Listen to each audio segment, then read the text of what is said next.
Today's announcement came, though, while one of our state's more embarrassing traits was on display. You're looking at it. Poor air quality persists in the Salt Lake Valley. It's a staple in the winter months, which means if the games return in February 2034, chances are our inversion will also get into the national and international spotlight. Part of the bid to get the Olympics back to Salt Lake City do include plans to improve air quality. Yeah, News Specialist Debbie Worthen has more on that tonight. And Debbie, what do those plans include? Yeah, well, Mike and Dina, you can see from here at the top of the KSL broadcast house this haze that's sitting over the valley. That is not something that city and state leaders want on a world stage. So there are initiatives that are in place already, and they were actually part of that feasibility study that we presented to the IOC to get that bid. So an expert told me tonight that we have 10 years to literally clear out this air.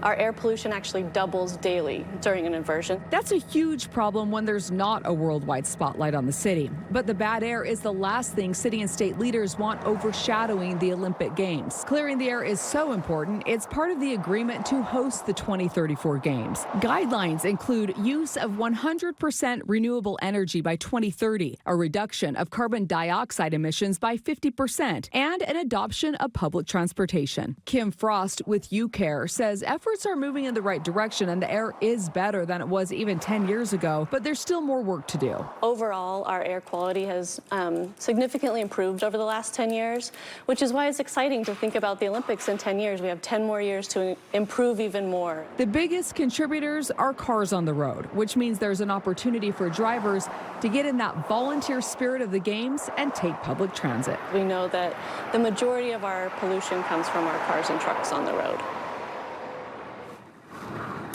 So Frost told me tonight that our pollution is caused by 40% of that is from cars on the road. So long before the Olympics get here, if they do, it's not a bad idea to take public transportation if you can. Mike, back to you. We'll see what it looks like in 10 years. Thank you much, Debbie.